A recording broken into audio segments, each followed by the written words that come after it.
Doutora, quando a gente se depara com uma estatística como essa, de que as doenças circulatórias são as que mais matam, a que se deve? Mais por problemas, vamos dizer assim, de anatomia, de fisiologia mesmo, ou por desinformação, falta de cuidado?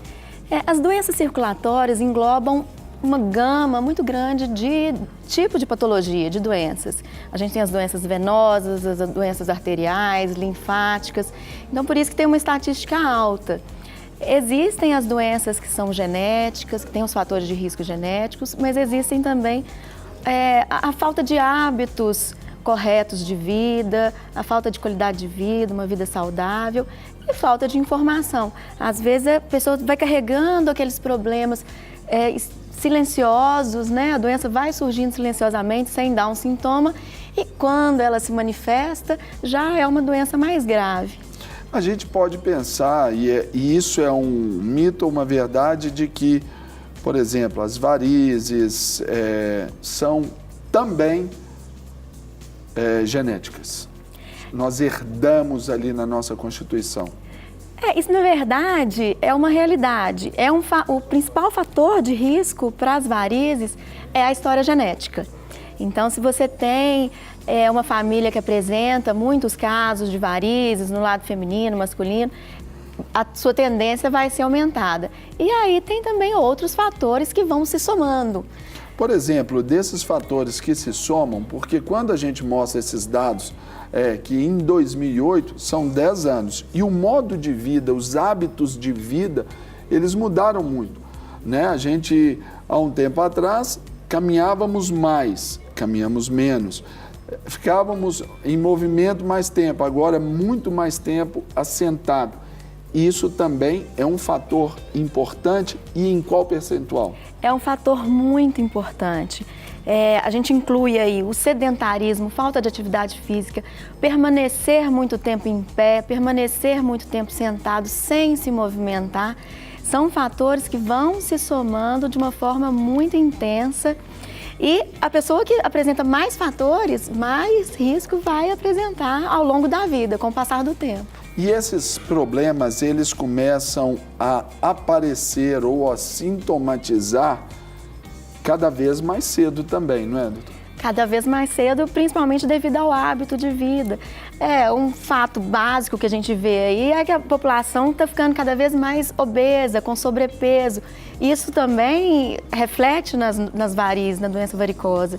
Então, isso tudo são coisas que a gente tem que começar a observar e voltar um pouco a melhorar nossos hábitos de vida, voltar a movimentar mais, alimentar bem. Ou pelo menos adequar, né, o nosso estilo de vida hoje com um padrão que pelo menos nos ajude a prevenir ou a cuidar desse tipo de problema, né? Como nós somos curiosos, nós queremos conhecer esses tipos de doenças circulatórias, e eu gostaria que a senhora falasse para a gente. E a primeira que a gente pode pedir à senhora a informação é exatamente essa, que é a insuficiência venosa crônica e varizes. Isso, essa doença, ela tem o principal fator genético e ela vai aparecendo ao longo da vida. Ela pode ir piorando ao longo da vida. Uma pessoa que tem a doença varicosa não tem uma cura, tem tratamento, tem cuidado. Então a gente tem que, ao longo de toda a vida, tomar esses cuidados. Por isso que é muito importante. A pessoa pode não ter nenhuma varize aparente, por exemplo, mas já sentir um incômodo, uma perna pesada. Isso já é uma manifestação de insuficiência venosa crônica. Então já é um momento... Por exemplo, na imagem ali ilustrativa é algo muito bem estabelecido, assim, tá bem aparente. Pode não ser tão aparente, então. Pode não ser aparente. A pessoa tem os sintomas, mas não tem os sinais à vista ainda. Desses aí, os sinais é a perna pesada, a perna que cansa facilmente. Que cansa facilmente. A pessoa pode sentir uma queimação, dá vontade de, no final do dia, principalmente, deitar, colocar as pernas para cima para sentir um alívio. Muito bom. A próxima doença que nós gostaríamos de conhecer um pouquinho aí dessa história aí é a doença arterial periférica e aterosclerose. Que nome? Os nomes são bacanas, né? Vamos facilitar um pouquinho aí. São as doenças arteriais. As artérias são os vasos que levam o sangue oxigenado e com nutrientes para os nossos órgãos, para o nosso organismo todo. As veias voltam com o sangue para poder repor esses nutrientes. As veias são as que têm as varizes. As artérias vão trazer essas doenças arteriais, aterosclerose. O que é isso? É um depósito de colesterol, de substâncias dentro dessa artéria que vão fazer a artéria ficar menor. Então, em algum local da artéria, tem esse depósito de substâncias ali que não deixam o sangue passar como deveria, podendo até ter uma obstrução em alguma região. Então, por exemplo, a pessoa nos membros inferiores, a pessoa tem uma obstrução numa região da artéria da perna, da artéria mais importante da perna, o sangue não chega lá no pé. Então, quando ela vai fazer uma atividade física, um exercício, ou machuca a perna, o sangue que deveria chegar ali com maior intensidade não consegue chegar. E aí começam os sintomas de dor, piora de ferida, inchaço pode acontecer. É o caso também que pode acontecer nas artérias do coração. Tem um entupimento na artéria do coração, o sangue não está conseguindo nutrir o próprio coração. É o que pode acontecer também na artéria do pescoço, causando um derrame, um AVC, sabe? Então, são as doenças sérias aí da... E, por exemplo, assim como as veias, as artérias também, claro, elas vão envelhecendo conosco, né? E pode haver ali, é verdade, haver aquele meio que um enrijecimento, até por causa desses acúmulos aí de colesterol e etc. É possível? É isso que acontece? Sim, é isso que acontece. Com o passar dos anos, a tendência de ter esse tipo de doença vai só aumentando. Tanto das doenças venosas, das doenças varicosas, por exemplo, quanto dessas doenças arteriais. E isso vai ser influenciado pelos hábitos de vida. Alimentação, tabagismo, isso tudo pode acelerar o aparecimento dessas doenças. Em termos de cuidado, por exemplo, além de um cuidado alimentar também, hidratação é importante? Muito importante a hidratação, sempre. Tomar bastante água, né, principalmente água. É interessante também, por exemplo, quando você vai fazer uma viagem de avião, lembrar de tomar bastante líquido e evitar o consumo de bebida alcoólica, porque quando a gente está voando no avião, a desidratação é um pouco maior, então o risco de trombose, que é uma doença venosa, é um pouco maior também. Esse cuidado é importante. E aí a gente pode caminhar para um outro tipo de doença circulatória que pode ser mais comum aí a todos, né, até de conhecimento aí, que é a trombose venosa profunda. Conta pra gente também, doutora. A trombose venosa, então, acontece nas veias, que é do sangue que vai voltar. Ocorre principalmente nos membros inferiores. Por algum motivo, o sangue coagula dentro da veia. A principal causa é um coágulozinho dentro da veia. Então, numa região que era para o sangue transitar, para o sangue voltar, entupiu a veia ali, bloqueou ali, e o sangue não consegue voltar. Então ele vai ficando retido na perna devido àquele coágulo. Aquele coágulo pode até ir aumentando de tamanho. A perna começa a inchar, fica dolorida, a gente chama de empastada, ela fica endurecida na região. E o risco maior da trombose, o que a gente tem mais medo, é que um pequeno coágulo ali se solte e vá navegando pela circulação e pare no pulmão, causando a embolia pulmonar, que pode até ser fatal. Pode até ser fatal.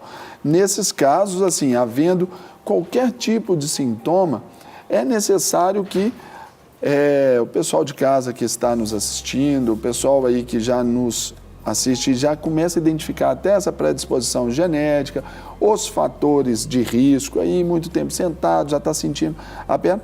É importante que já procure um angiologista, o primeiro passo? Um angiologista ou cirurgião vascular. É um passo importante. Temos sempre que olhar a qualquer sintoma, porque existem tratamentos específicos para as doenças venosas, tratamentos específicos para doenças arteriais. Existem pessoas que têm doenças mistas. Então tem que E ser... pode ser também em alguma coisa, em algum tempo, alguns sintomas se confundir com até questão muscular e estrutural, né? Óssea também, né? Sim, é comum. Às vezes a pessoa demora um pouco para procurar ajuda porque acha que a dor que está sentindo é de um exercício que fez e acaba que é uma trombose. E quanto antes você procurar o tratamento, melhor vai ser a evolução da doença. Agora, o que é o linfedema? Linfedema. Nós temos também o linfedema. É um edema causado pelo sistema linfático. É um outro tipo de circulação que a gente tem no nosso corpo. O líquido no nosso corpo vai mudando de espaços no nosso organismo. E o tecido linfático, o sistema linfático, é responsável por tirar o excesso de líquido. Quando esse sistema linfático está um pouquinho errado, não está funcionando muito bem, o líquido acaba ficando sobrecarregado no organismo, principalmente nas pernas, às vezes nos membros superiores. E aí a perna começa a ficar inchada. A região começa a ficar inchada. Se a gente não trata adequadamente e sempre também fazendo a prevenção, aquele inchaço vai só piorando, a tendência é só piorar e vai ficando mais difícil de tratar depois. Então essas são, diríamos, seriam as principais dessas doenças. Agora, quando a gente fala de doenças circulatórias, doutora, existem muitos mitos e verdades.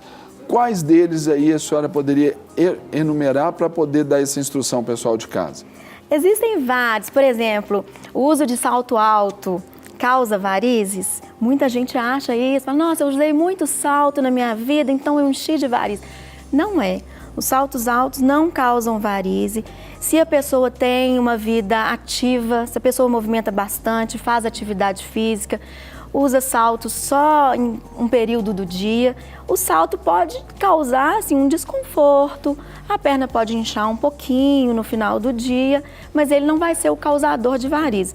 Então, um dia que precisar de ficar mais elegante, de usar o salto, pode usar sim, sem problema. Não tem problema. Você pode ter dor na joanete ali, mas não vai ser o problema da causa de varizes. A outra coisa em relação a calçado é que as pessoas acham que sapatilha, rasteirinha, é o sapato super baixinho, é o sapato mais confortável, mas não é. Esse tipo de calçado traz um pouquinho de problema ortopédico, pode trazer mais dores nas pernas. Então, o ideal mesmo é um meio termo, um saltinho baixo, tênis de atividade física que tem aquele amortecedor, isso. Ou uma palmilha um pouquinho mais elevada para dar uma elevadinha no calcanhar, é o mais confortável. Agora, doutora, você trouxe aqui alguns modelos de meias de compressão aí, porque esse é um dos grandes problemas ali, especialmente para as mulheres. Gente, aquilo ali é muito feio, muito pesado, esquenta demais. Isso também acabou, né? Acabou, não é mais isso. Quando as pessoas falam isso, eu gosto de mostrar que hoje em dia a gente tem vários tipos de meia, muitas opções. Para todos os gostos. Então vamos a elas aqui.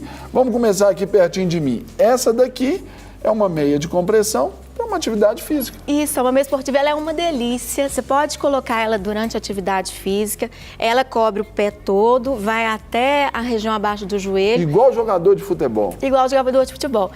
E ela é muito confortável, você pode usar inclusive no dia a dia, não precisa ser só para esporte essa, no dia a dia você pode usar. Aí vem aqui, essas aqui que é só para... Essa aí também é só no esporte, esportiva. Agora aqui a gente já passa as de uso regular, não é? Uso diário. A gente tem a meia inteira, que é igual a meia calça mesmo, que às vezes a pessoa prefere usar, às vezes a gestante, que já está com o abdômen mais estendido, pode usar a meia, que fica mais confortável. Até ajuda, tem umas que já vão até a barriga, que ajuda a dá uma levantadinha, ajuda na circulação também. Essa meia aqui é a 7/8, ela vem até mais ou menos a metade da coxa, tem uma barrazinha de silicone para evitar que a meia desça, isso. Muito confortável também, dá para usar uma roupinha mais curta, se for o caso. Essa aqui é um tecido um pouquinho mais grosso, às vezes é necessário esse tecido. Essa meia aqui, é usada muito por homens também, já temos meias masculinas. Tem meia atualmente preta, já vi marrom, igualzinha meia social. Você nem precisa colocar outra por cima, mas se quiser você pode colocar essa e uma meia social por cima. Até porque as meias sociais são bem fininhas. Essa aqui também é um pouquinho mais grossinha, isso depende da indicação do médico. É uma meia muito gostosa de usar, tem o dedinho de fora, se precisar em casa colocar uma sandalinha, um chinelinho, pode colocar. Aqui, ó, essa aqui já é mais bonitinha, mais social, tá vendo? Ela tem um tecido mais fino. E já fica muito próximo da meia calça comum, né? Já fica mais próximo da meia calça comum. Nós temos esse último aqui, mas vamos falando. Eu quero levar a senhora ali àquela cadeira para a gente mostrar ao pessoal alguns rápidos exercícios que o pessoal de casa pode fazer. A senhora que está lá nos assistindo agora, a dona de casa, tá vendo? Ela precisa dar um tempinho para as pernas e tudo. O que deve ser feito como exercício para poder só ilustrar para o pessoal de casa? Existem vários exercícios que a gente pode fazer. Inclusive, assim, às vezes a gente fala, nossa, eu não tenho tempo para fazer exercício. Mas você não precisa desse tempo específico num minuto só, não. Vamos supor que você está lá fazendo suas atividades e de repente tocou o telefone, seu celular, você precisa ficar 10 minutinhos ali fazendo no celular. Por que não deitar um pouquinho na cama ou no sofá, fazer aquela atividade de bicicleta? De bicicleta, com a perna para cima enquanto conversa, isso já é uma atividade boa. Ou se você está sentado ou mesmo em pé, você tem exercícios para fazer com as pernas que vão ativar a circulação, vão ajudar a gente na nossa bomba da panturrilha. É a batata da perna, gente. A batata da perna é como se fosse o nosso segundo coração. Ajuda nesse retorno venoso da nossa perna. Então, você está lá sentado ou em pé, fazer esse movimento de báscula, extensão, flexão dos pés. Isso faz a contração da panturrilha. Rotação do pé, sentido horário. Anti-horário. Sentido anti-horário. Lembrar, principalmente quando você está de pé, você ficar na ponta do pé, abaixo, ponta do pé abaixo. E o contrário também, isso com os dois pés juntos, sem saltos altos, né? Aí no meu caso fica aqui, na ponta do calcanhar, abaixo, com os dois pés juntos. A gente sente a extensão, sente até o alongamento. E a outra coisa é uma caminhada, uma bicicleta. Manter a atividade. Manter a atividade física. Gente, boas, excelentes dicas aqui da... Não quer ficar um segundo por fora da nossa programação? Agora você pode nos acompanhar através das plataformas digitais. Queridos amigos e amigas, preciosos irmãos e irmãs, não perca tempo. Acesse, curta e siga-nos. Fique por dentro de tudo o que acontece aqui. Rede Super, inspirando você.